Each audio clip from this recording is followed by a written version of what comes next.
Buenos días y bienvenidos a Iceberg de Valor, el podcast de inversión basado en el Value Investing.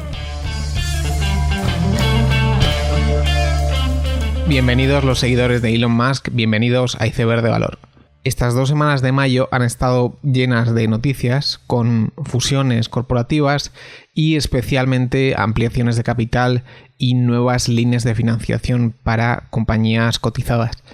La semana pasada se extendía el rumor de que Uber podría lanzarse a la adquisición de Grubhub, lo que supondría un gran paso en el proceso de consolidación del delivery americano. Todavía no se ha hecho pública la operación, pero las acciones de Grubhub se revalorizaron de forma significativa ya solo con el rumor. Como casi todas las industrias modernas de altos costes iniciales, el mercado de delivery, que es análogo al de ride sharing, incurre en costes masivos y pérdidas operativas hasta que el sector acaba por consolidar y que los pocos actores que se quedan con el mercado pues consigan llevarse grandes beneficios. Con esta posible consolidación quedarían 3 actores en el mercado del delivery americano, que serían Uber, DoorDash y Postmates, en un mercado que tendería más a parecerse al europeo, donde en muchos casos es Just Eat / Takeaway la que domina el mercado, salvo excepciones como España. Mi opinión, tanto del delivery como el ride sharing es generalmente positiva, ya que si uno ve los márgenes EBITDA del 50% de Takeaway en Holanda o Yandex en Rusia en ride sharing entrando ya en terreno de EBITDA positivo, pues se ve que son una especie de empresas como Booking, pero sin pagar costes de adquisición a Google, lo cual mejora muchísimo las economics del negocio. Quizás la mayor pega y la incógnita de siempre en estos negocios es la regulación, ya sea por el AB5 en California u otras regulaciones a nivel global. Está por ver hasta qué punto consiguen estas empresas mantenerse como ligeras en OPEX, ya que si no consiguen encontrar esa tercera vía entre autónomo y empleado asalariado, pues el coste del servicio aumentará. Si el coste aumenta, la demanda pues tendrá su elasticidad positiva y por lo tanto la demanda bajará, poniendo presión a la entrada de flujos de caja positivo de estas empresas. Aún así, como digo, se puede decir que la fusión de Uber y Grubhub sería positivo para ambas partes en un tipo de operación que suele derivar en 1 más 1 es igual a 3 o 4. Probablemente el bombazo de esta última semana ha sido el acuerdo de exclusividad de Joe Rogan con Spotify para que su podcast, vídeo incluido, solo se pueda escuchar y ver en Spotify a partir de septiembre, lo cual es un movimiento increíble y que está cifrado en un precio cercano a $100 millones, cifra que no me parece tan exorbitante como pueda parecer. Y es que el podcast de Joe Rogan es el podcast. Le puede gustar a uno o no, pero es el programa donde Elon Musk salió fumando y bajaron las acciones de Tesla y donde han ocurrido miles de anécdotas ya históricas. Por lo tanto, creo que no es de extrañar que las acciones de Spotify pues, se apreciaran tanto, ya que es la primera vez que pasa algo así, donde incluso los propios podcasts de Gimlet Media, una compañía que fue adquirida por Spotify, no eran exclusivos hasta ahora y se podían escuchar en múltiples plataformas. Y creo que 100 millones no son muchos porque habrá mucha gente que se baje la aplicación y pague la suscripción premium solo para escuchar a Joe Rogan. Y aquí ahora lo importante es la ejecución. Y digo ejecución porque ahora lo que importa son los anuncios programáticos que pongan a Joe Rogan, ya que la principal problemática para monetizar podcasts siempre ha sido que estos se descargan y no se hace un streaming, lo que fuerza que los anuncios sean los mismos para todas las personas. Sin embargo, pues Joe Rogan en streaming lo cambia todo, en el sentido de que podrán experimentar con publicidad programática, algo que debería aumentar el retorno de los anuncios y lo que convertiría a Spotify no solo en un mero distribuidor de música y podcast, sino la principal plataforma de creación y monetización de audio del mundo, el cual pues parece ser que es el fin último de esta gran partida de ajedrez. Por otro lado, las otras dos empresas repletas de noticias durante estas semanas han sido Shopify y Facebook.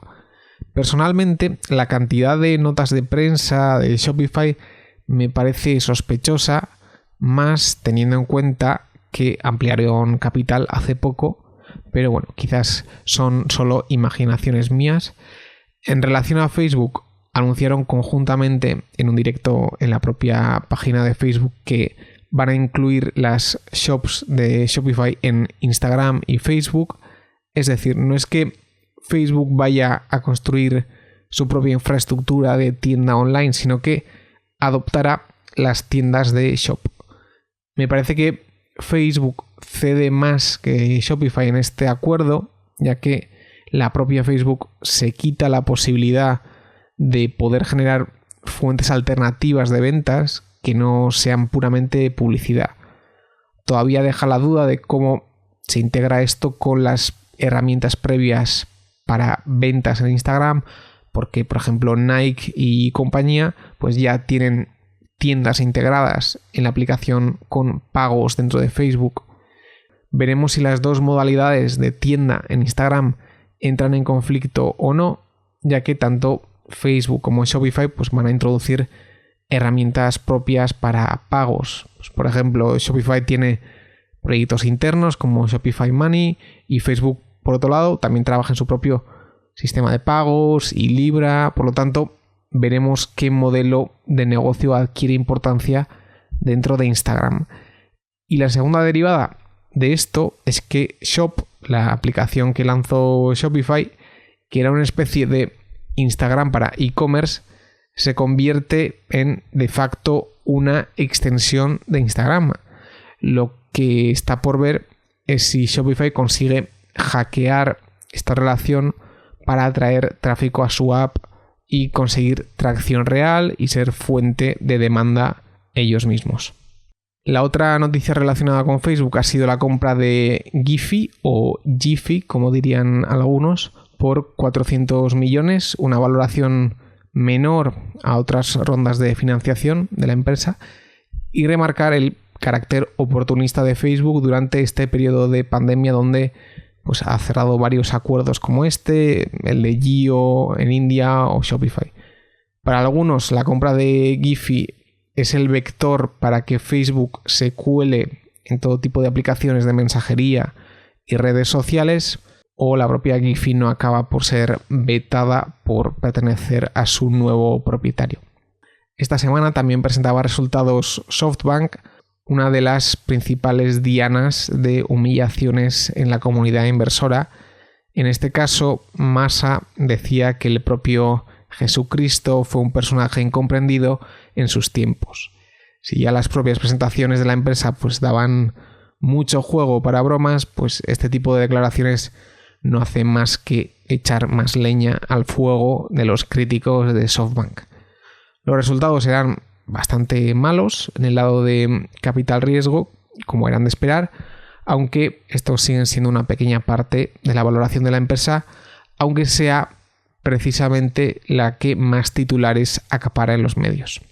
También mencionar que presentaba resultados DraftKings, uno de los principales actores en el creciente mundo de las apuestas deportivas en Estados Unidos. Tenían un trimestre con bastante impacto por el parón de deportes, ya que aunque, como decía Cambi, durante la cuarentena la gente está apostando a partidos de ping-pong, y esto no es broma, pero la actividad de apuestas se ha visto bastante tocada. En relación al mundo de las apuestas, hacer mención que Alexander Kapteyn salió en la revista de Graham and Doddsville en la última edición, en la que mencionaban que habían tomado una posición importante en Evolution Gaming, y con esto lo que quería decir es que se cumplió lo que comenté hace casi un año, que existía una oportunidad, la legalización de las apuestas en Estados Unidos, que los europeos no eran conscientes de la oportunidad y los americanos no conocían a las empresas europeas que se iban a lucrar de la situación. Finalmente, pues desde que yo presenté GAN y comenté otras empresas como la propia Evolution, en un periodo de 9 meses GAN ha multiplicado por 5 y Evolution ha hecho un por 2 y más. Y los americanos las están comprando ahora.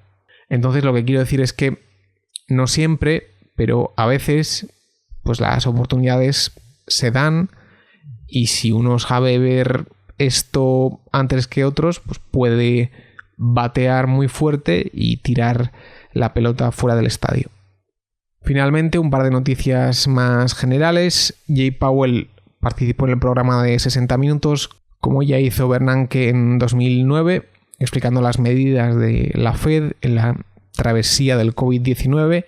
Yo no he podido ver todo el programa, pero sí el corte que supongo que pasará a la historia, donde básicamente comenta que lo que hicieron es inundar el mercado de dinero y explica cómo el dinero se imprime de forma digital, que es algo siempre muy curioso oír hablar a la gente pues en estos términos. Sin embargo, estas medidas no han evitado que las ventas retail de Estados Unidos hayan bajado más toda la historia y junto a ello pues ha quebrado JCPenney y es importante recalcarlo para ser consciente del riesgo en invertir en empresas. A veces parece que con el COVID-19 no va a quebrar nadie y no es así. JCPenney ha quebrado y más gente lo hará. Y la otra compañía bastante conocida en quebrar ha sido Hertz, la empresa de alquileres de coches, que lo hacía ayer viernes. Y como no, pues Hertz volvía a ser una de las empresas más populares en Robinhood. Esa aplicación tan conocida para inversores amateurs o inversores retail que parece que tiene un portfolio compuesto de empresas de software a 30 veces ventas y a su vez empresas deep value cuasi quebradas. Finalmente, comentar que esta semana he publicado un post en Substack, una especie de blog donde comento unas curiosidades que ocurren en los warrants de empresas que tienen posibilidad de recompra de esos warrants. Estos instrumentos no se comportan como opciones call todo el tiempo, sino que tienen peculiaridades propias que hacen que sean instrumentos muy asimétricos en cuanto a retorno. A medio plazo espero poder publicar, hacer más posts de cosas de este estilo, porque en general creo que suelo toparme con bastantes curiosidades en rincones del mercado que se pasan por alto y creo que hacer posts breves de estas cosas puede ser interesante. El tema del episodio de hoy trata sobre la importancia o no de los fosos en la inversión. De esto hace ya varios meses, pero hubo un momento donde Elon Musk comentó que los fosos no son más que un eufemismo para oligopolios y que no tenían mucho sentido a la hora de invertir. Esto era en la época donde las conference calls de Tesla pues eran un show increíble y cuando les cortó a los analistas para pasar a las preguntas de YouTube, etc. Entonces, pensando un poco sobre estas anécdotas del pasado, quería hacer un episodio un poco alineado con Elon Musk, lo cual no suele ser muy habitual. Por una parte, suelo tener la sensación de que parte de los retornos de empresas se atribuye erróneamente a sus fosos. Eso, junto a que si el precio de una empresa va hacia arriba y hacia la derecha, pues la gente le dará cualidades legendarias a esa empresa como es habitual. Pero, por ejemplo, un caso muy comentado es el pricing power de Moody's o S&P Global y se dice que, claro, estas empresas tienen pricing power y por eso lo han hecho también operativamente y en bolsa. Pero realmente el analista sell side que estaba cubriendo la empresa ya tenía ese pricing power en su modelo. Y lo que realmente ha pasado es que en un entorno de tipos bajos, pues las empresas se han endeudado más y que Por otro, cada vez recurren más a bonos en vez de préstamos bancarios, lo cual aumenta el volumen que tienen las empresas de rating. Es decir, la variable libre en la ecuación de las agencias de rating no era su foso, sino que todos estos fenómenos, que es lo que han hecho que estas empresas lo hayan hecho tan bien. Otro ejemplo de esta atribución errónea de performance es, por ejemplo, Facebook. La gente dice, el foso de Facebook es increíble porque toda la gente ya está dentro y por tanto ya hay un efecto red muy fuerte que es irreplicable. Cuando realmente lo que ocurre es un poco lo contrario. Como todo el mundo está dentro de Facebook clásico, eso hace que nadie se atreva a postear nada, lo cual mata la actividad de la red, que es precisamente la vuelta de tuerca que le dio Snapchat y que Instagram ha conseguido importar. Es decir, la razón por la que Facebook lo hace bien operativamente y en bolsa no es el textbook mode, ese foso de libro de texto del que muchos hablan, sino que hay otras variables más importantes.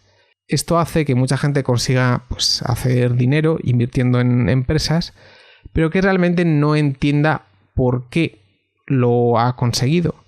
Un fenómeno que es más habitual de lo que parece.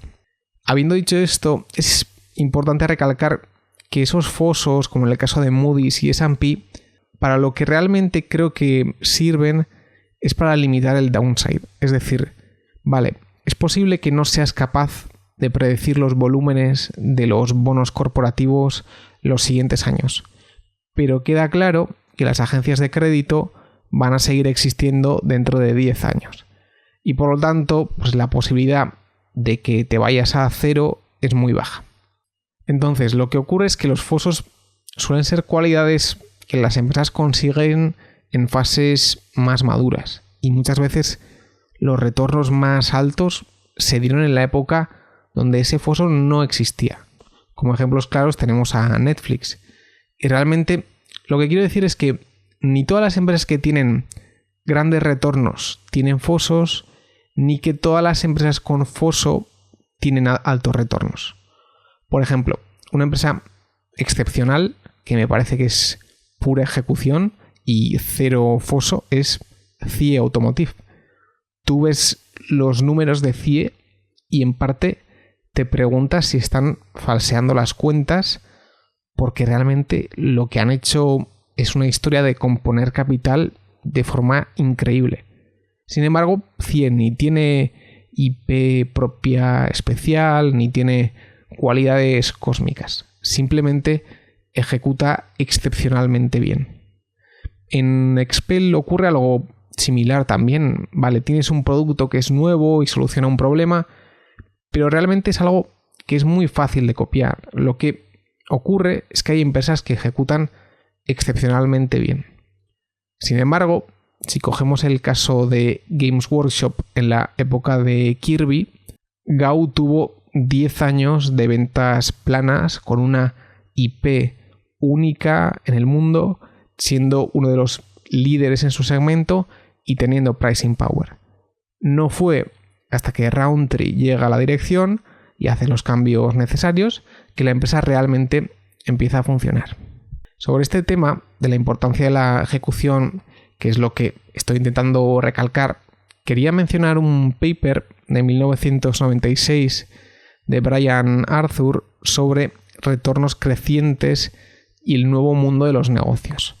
Me parece que es un paper adelantado 20 años a sus tiempos y que básicamente si alguien hubiera invertido todos estos años con los razonamientos que usa el autor en este paper, pues esa persona hubiera tenido unos retornos excepcionalmente buenos en sus inversiones.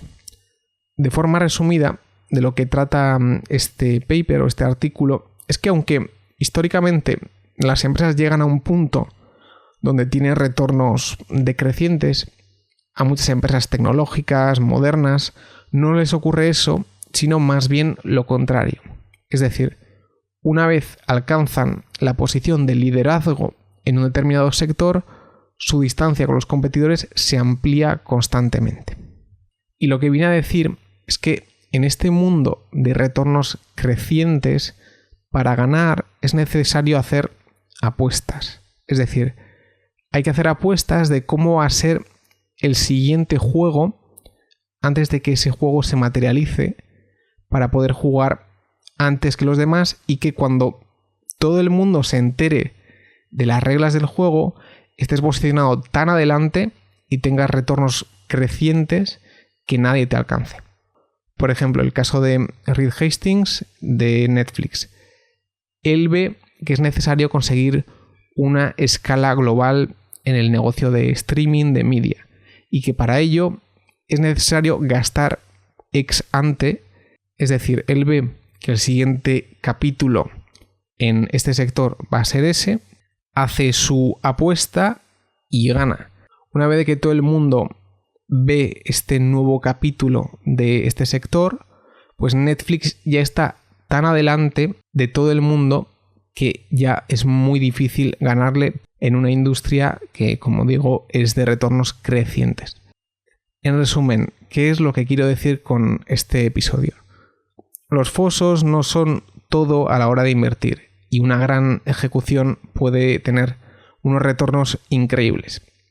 Adicionalmente, en sectores de retornos crecientes, ejecutar bien no se trata de ser el 1% más eficiente haciendo algo, sino el de hacer apuestas sobre los juegos que vendrán en el futuro, sin que el tablero todavía esté establecido. Para que cuando el polvo se asiente tú tengas una posición tan adelantada y que ofrezca esos retornos crecientes que otros no te puedan adelantar. Y con este resumen termino el episodio. Espero que os haya gustado. Nos vemos la siguiente semana y seguid aprendiendo.